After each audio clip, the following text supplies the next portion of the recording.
Hey, good morning, guys. Chris VA Travels. Got up early. Wanted to walk over and take a look at the Fredericksburg Confederate Cemetery. And before I get going, I want to give a shout out to Naomi, new Patreon subscriber. I appreciate your support. Here's the entrance right here. Yeah, you can hear the birds chirping. And we're at the intersection of Amelia Street and Washington Avenue. We know who Washington Avenue is named after. Amelia Street is named after Princess Amelia.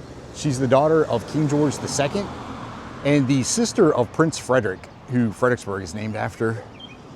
So yeah, let me walk across the street. And if you come to visit down there on Washington Avenue, there's a big statue of Hugh Mercer. And if you go a little further down on the left is the burial site of Mary Washington, George Washington's mother. And the Confederate Cemetery was established 1866. This big entrance gate was put up 1870, as you see. And this brick wall, some of the bricks used are from the houses that were destroyed during the Battle of Fredericksburg. Oh yeah, you can hear the train, not too far from the tracks. Yeah, here we go. Ladies Memorial Association. Yeah, 1866, cares for the graves of Confederate soldiers who died in the area's 4 battles. Yeah, 3,500 men from 14 states reinterred here. Let me just see, this is probably the same. And I think they just recently repainted this gate, so it's looking pretty sharp. And this gate was put up by Horace Lacy. Hold on. And yeah, right next door is the Fredericksburg Cemetery. And you'll see kind of the line going down the middle, and this is the Confederate Cemetery. So as the sign just said, 1844. And the original entrance is way over to the left. It's no longer in use. And there are a few Civil War, there's 1 or 2 Civil War generals buried over here. I'll go and take a look at their graves. But yeah, as you see, yeah, right there. Oh yeah, but Horace Lacy owned the big Chatham Manor over on the Stafford Heights on the other side of the Rappahannock. Yeah, also owned the Elwood Manor out there that saw action during the Battle of the Wilderness. And you enter right here.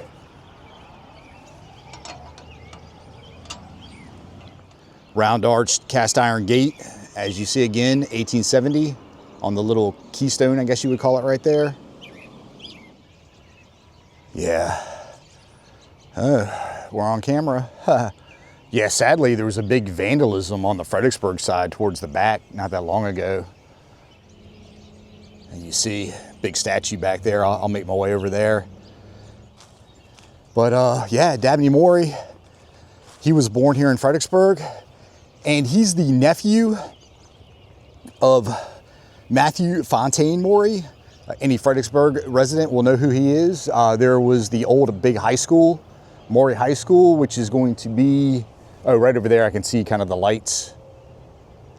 But he was known as the Pathfinder of the Seas, famous for charting out, making the first accurate charts of the ocean currents. Born 1822, died 1900. Gentleman, a patriot, and a soldier. Yeah, Major General. Down here we've got the Iron Cross. It's a little faded. All right, so some information. Nice little plaque down here. A little close-up of him. Oh, he died in Peoria, Illinois. Huh. All right. And yeah, you can pause and if you want the full bio, but I'll tell you he attended UVA. Then, of course, he went on to West Point. He graduated with that famous class of 1846, along with Stonewall Jackson. Let's see, he saw action, of course, in the Mexican-American War. You'll see that with a lot of the generals. Saw action at the Battle of Pea Ridge. Down here it says, after leading a brigade in the battles of Iuka and Corinth, Mississippi, in the fall of '62, Maury was promoted to Major General. Okay. Commanded a division in the operations around Vicksburg, and was noted later for his tenacious defense of Mobile, Alabama. After the war, he returned to Fredericksburg. He established an academy to teach classical literature and mathematics. Okay. Organized the Southern Historical Society, and was appointed U.S. Ambassador to Colombia by President Grover Cleveland. Oh, and he died at his son's home in Peoria. Yeah, interesting. So there you go. All right, let me see who else I can find. I know the Horace Lacy, I think he's going to be down here. If I remember correctly, he's buried under this holly tree. And yeah, I've actually done a video on the Fredericksburg side. If you want to check that out, you could do a search, or well, I'll link it at the end of the video. But oh yeah, okay, I see the Iron Cross, the Confederate cross down below. Yeah, James Horace Lacy. So, born in 23, died in 1906, major in the Confederate States Army. And yeah, he was one of Fredericksburg's leading citizens. He was dubbed by Abner Doubleday, the guy who supposedly invented baseball, as the most dangerous Confederate. And I'll tell you kind of a neat story that may not be true, but supposedly he told Robert E. Lee right before the Battle of Fredericksburg that he had permission to fire upon his house, Chatham Manor. But Robert E. Lee refused to do so because he said that the house had historical significance, that's where he had courted his wife. That would be Mary Custis Lee. And she was the granddaughter of Fitzhugh Lee, the original owner of Chatham Manor. That's the connection. But the story is most likely not true because the house had passed out of the Fitzhugh family hands before she was born. So, but anyway, just kind of a romantic story, I guess. And I had read that he became a major in name only, that it wasn't an official rank. Yeah, I don't know, but I can tell you that he was captured and sent to Fort Delaware for 4 months. In 1866, he went on a speaking tour to New York, Baltimore, down to New Orleans, raised $10,000 in pledges, and that's what helped purchase this land that became the Confederate Cemetery. And again, he paid for that gate down there, the big gate.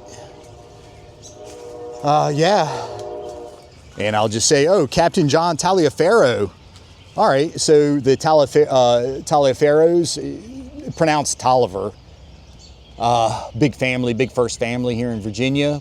And what is this right here? It's pretty cool. Oh yeah, that has meaning, the crown with the cross going through it. I've got a book on cemeteries and tombstones, the symbols and what they mean. Probably should have brought it, but okay, I think I found somebody over here. I see a little plaque, Major General Carter L. Stevenson, Jr. Yeah. Yeah, that's pretty faded right there. This is a popular style tombstone. It's to mimic the tablet upon which the 10 Commandments were written. All right, so let me get the bio on General Stevenson. In 1838, he graduated from the United States Military Academy, saw action in the Mexican-American War, fought Indians on the frontier, fought the Seminole down in Florida. He fought Mormons in Utah. Interesting. I'll have to look into that. During the Civil War, he participated in the Western Theater. Took part in Major General Kirby Smith's invasion of Kentucky. He was at Vicksburg, Battle of Champions Hill. Also in the Atlanta campaign. He was involved in a lot of unsuccessful battles, it appears. Towards the end of the war, he served in the Carolinas and fought against Sherman. And then after the Civil War, retired to Caroline County, where he worked as a civil and mining engineer until his death. All right, let me just keep making my way toward the, oh, all right, well, I see another cross over here. This one's a little bit better. Oh, so I think we have another general right here. I see another plaque. But this is William Gun Leafe.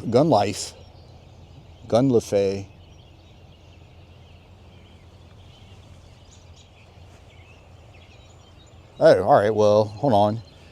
J.R. Gun Leafe, who bravely volunteered in the Confederate Army in the spring of '62 and had fought at Gettysburg, all right, and other memorable battlefields in the 18th Mississippi Regiment.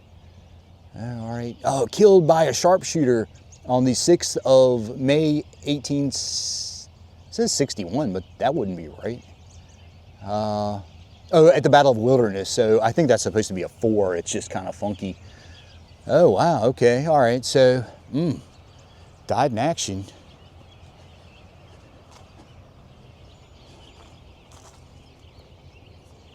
And let's see. W.E. Gun Leafe. He fought gallantly as a volunteer in the 18th Mississippi Regiment at Manassas, Leesburg, Fredericksburg, and other battlefields. Oh, okay, so he was mortally wounded. Oh, he died also at Chancellorsville, May 2nd. Wow, 1863, the same volley that struck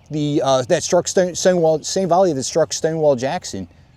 And it looks like it's saying that he survived about 30 hours after being shot. Oh, wow, okay. All right. Yeah, so there's a lot in this section right here. So right here we've got Brigadier General Abner Monroe Perrin. Again, they all have the Iron Cross.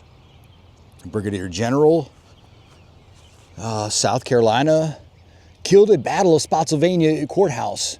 He led the 14th South Carolina in Stonewall Jackson's famous flank attack at Chancellorsville, given command of Cadmus Wilcox's brigade of Alabamians, who he led at the battles of Wilderness and Spotsylvania.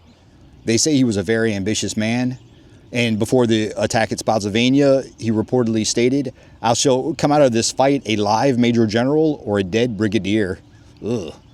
Yeah, unfortunately, the latter occurred. Perrin led troops in a spirited counterattack through severe heavy fire during Spotsylvania's Muleshoe. With his sword in hand, Perrin was shot and fell from his horse after being pierced by 7 bullets. Yeah, he died instantly, I would say so. They've got street lights in here. A little camera on the side of that one too. But yeah, all right, so really knocking them out. I didn't see anything else on my way over here, but all right, we're getting into the main section. Let's see, the Ladies Memorial Association Register listed these soldiers as being reinterred in the FREDERICKSBURG Confederate Cemetery. And you guys know the Union soldiers are buried at the big national cemetery up there on Marie's Heights. So we've got some names right here. A couple of Virginians toward the top. A lot of privates. But you can tell this is a little bit of a newer marker. Okay, South Carolina, some Texas. All right, oh yeah, all right, so yeah, they'll have little plaques down here. May, okay, so you can tell the battles. Wilderness. Yeah, a few from the Wilderness. Yeah, May 6th, May 6th, May 15th. We've got some Spotsylvania, some private, captain. Bunch of Chancellorsville right here. Yeah. Died on the 2nd day.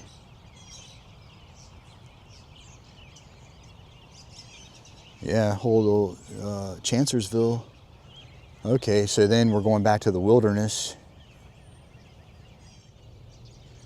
So check this out. This representation of a mammoth shell was originally on top of the Confederate monument, completed in June of 1881. 1891, the bronze Confederate soldier statue was crowned the apex of the monument, and the shell was placed here in the cemetery. Who's this guy? He's got a special one. Nathan Stover, 10th Virginia Infantry, 30th Virginia Regiment, James Luttrell. There it is, pretty nice statue. It's a zinc statue with a granite base. It's of a soldier on dress parade. It was dedicated 1884 to the Confederate dead, as you see. All right, so I see little kind of shields down below. It says Carolina, Virginia. I guess that would be South Carolina, Virginia, North Carolina. And it's a little, I'm not sure what that is. But in honor of the Confederate soldiers who died at Fredericksburg, 1861 through 1862, there's some names right there.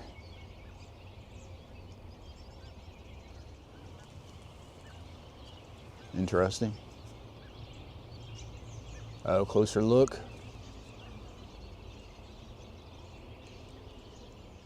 Walk around, we've got Missouri, Kentucky, Tennessee. What is this? Oh, Arkansas. I thought it was Kansas at first. I was like, what? All right, Louisiana, Mississippi, Texas. Get the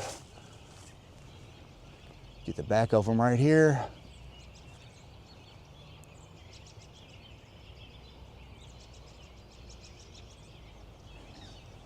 I'll just see if there's a plaque or anything. No, just more names: Georgia, Florida, and Alabama.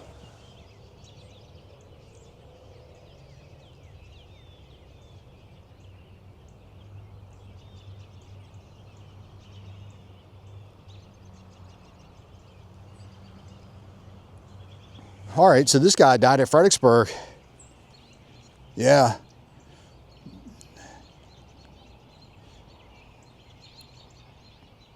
We've got Cave Johnson Hagler, and he died on the 14th, so he must have been wounded, maybe died the following day.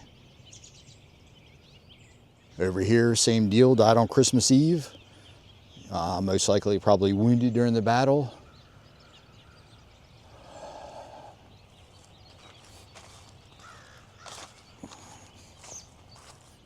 Yeah, no, oh, all right, here we go.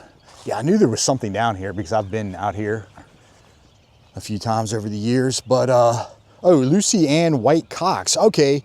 Yeah, I've heard of her. Obviously, she wasn't a general, but, all right, Lucy Ann Cox, wife of James Cox, died December 17, 1891, 64 years old. So her husband enlisted in the Confederate Army April 22nd, 1861, and served in that's what's around here, the 30th Virginia Infantry, Company A. Some accounts show that Lucy followed James into battle as early as the First Battle of Manassas. Oh, wow. So she saw action, I guess. Looks like she served as kind of a nurse. It says, without complaint, Lucy accompanied Company A into battle, tending to the needs of her husband and his comrades. She acted as a cook, a laundress, and a nurse. She wrote letters for those who could not write, fed those who were wounded. In late October of 1863, James deserted for a time, yet Lucy remained with Company A and tended to their needs. After a time, James returned. He sustained wounds at Cold Harbor, causing his right thumb to be amputated. Ugh. Captain over here, Captain James Keith Boswell. And I'm seeing May 2nd, 1863 at the bottom. Hard to make that out. Fell with something at Chancellorsville. I don't see the dates that he lived. Did he die at Chancellorsville?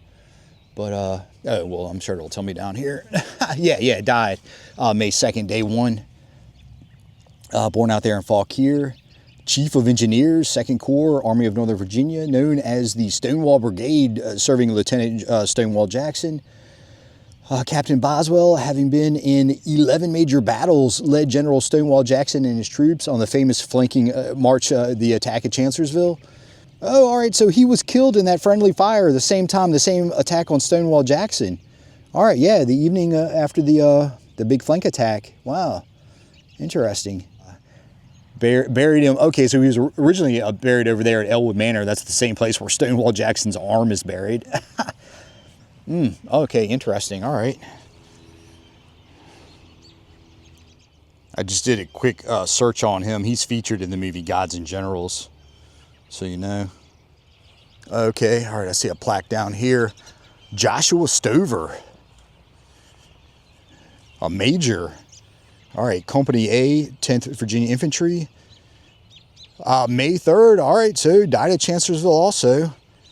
Let me look him up. Just looked him up from out there in Strasburg, Shenandoah County. Yeah, captain at Company A, the Strasburg Grays. Promoted to major on May 8th, 1862. Wounded at 2nd Manassas. Led his regiment at the Battle of Cedar Run. Killed at Chancellorsville. And veteran of the Mexican War. Yeah. There's a lot of Chancellorsville and Wilderness.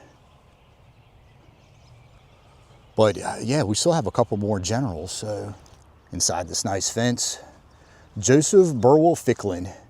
Now I'm familiar with him. He owned Belmont, the nice historic home in Falmouth, just on the other side of the Rappahannock. It was the home of Gary Melchers. He owned it through the Civil War. And I guess connection to the Civil War would be Union General John Gibbons, headquartered as residence. He befriended him while the Union Army occupied Stafford Heights through that winter. All right, let's see what's over here. This would be George William Garner, it looks like. Let's see, he was a private, 49th Virginia Infantry. He survived the war. Just this name caught my eye. Slaughter. I can tell you that Montgomery Slaughter was the mayor of Fredericksburg through the Civil War. That just caught my eye. I thought I'd throw that in there. I don't know the relation, born 1850. Oh, how funny. I looked up Dan Ruggles to help me find his grave, and I was standing right next to it. So Brigadier General Daniel Ruggles died here in Fredericksburg. You'll see 1897. Born up in Bear, Massachusetts. All right. 1833, graduated West Point, served in the U.S. Army during the battles of the Seminole Wars, 1839, 1840.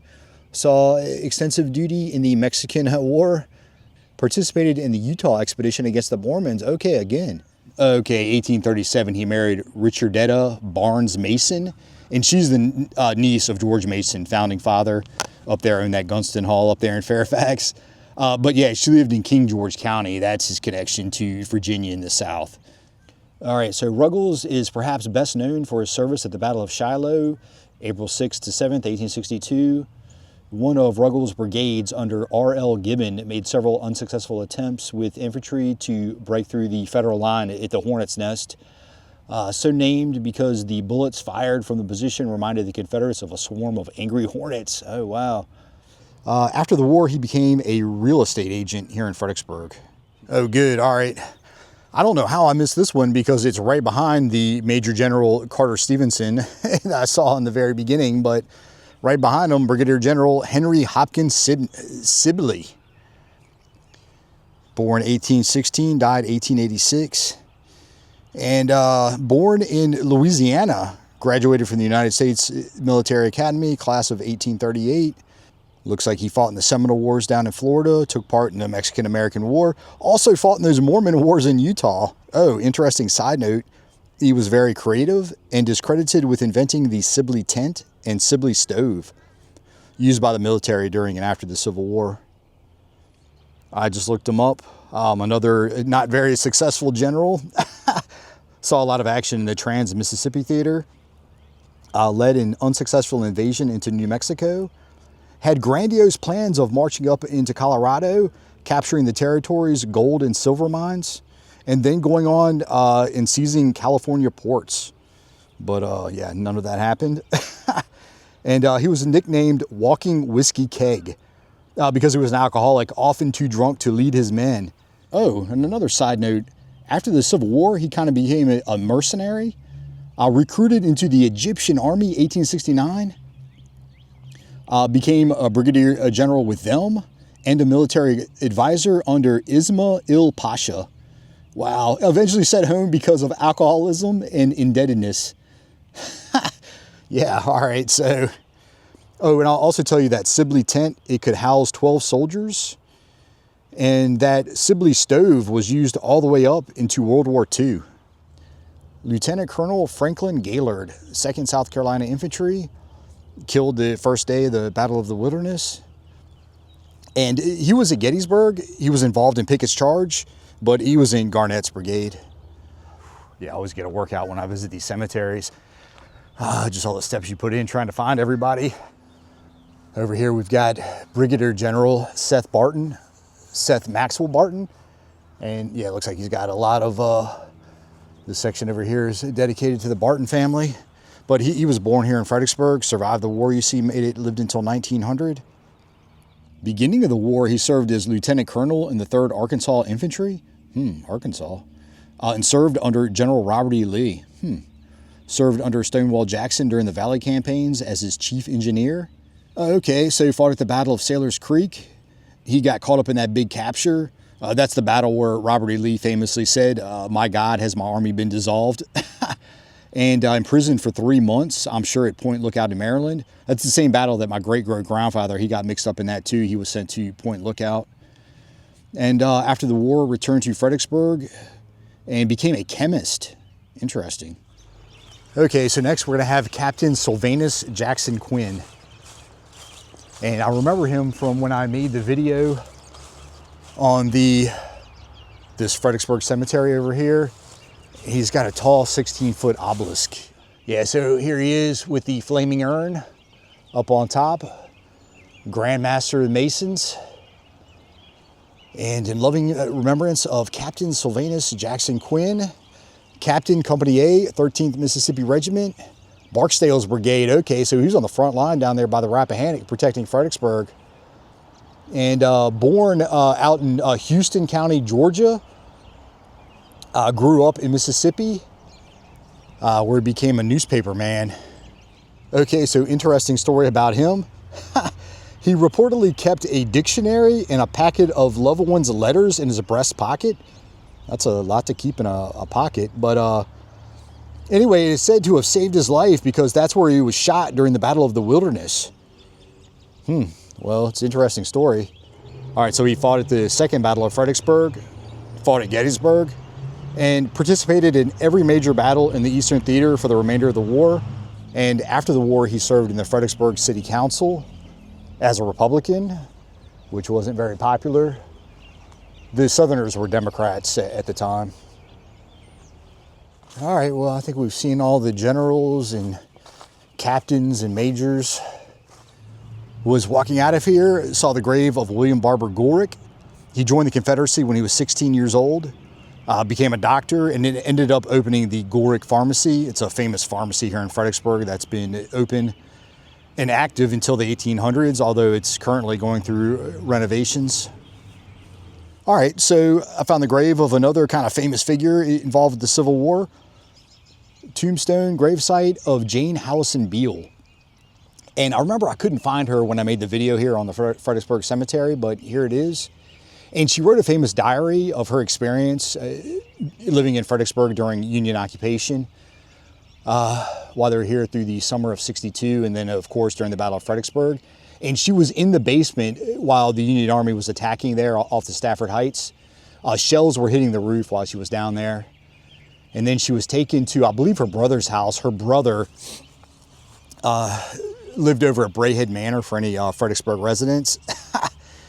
And she's featured in the movie Gods and Generals. They show her being carted off, taking away as Fredericksburg's being attacked. And she lived in some famous houses here in Fredericksburg. There's a big blue house right across from Mary Washington's house there off Charles Street. She lived there. She also lived in the St. James house, which is a little further down Charles Street, yellow house. And she lived in the Moncure Conway house also in Falmouth. Yeah, right on the other side of the river. So, yeah, and if you get a chance, read her diary. Yeah, it's very good. And just to tell you, this is her brother, John Howison. He lived at that Brayhead Manor, which was at the time just outside of Fredericksburg. Found another over here, Wilfred Smith Embry. And Embrys were a pretty big family here in Fredericksburg. Any longtime residents will remember the old Embry Dam, named after Judge Embry. Served during the late 1800s. It had a big house off Hanover Street. All right, so John G. Herkamp. Fredericksburg residents will be familiar with Herkamp Park, named after him. He German immigrant, lived off Hanover Street, and he owned an iron foundry. And a lot of the iron fences you see in Fredericksburg, they were made by him, possibly this one right here. But his relation to the Civil War would be that during the Civil War, that Union General Sedgwick headquartered at his house there on Hanover Street. So, all right, guys, that wraps it up for the Fredericksburg Confederate Cemetery. Make sure you check it out if you come out here to visit the battlefield. But I'm going to hit the road. As always, like and subscribe. See you on the next one.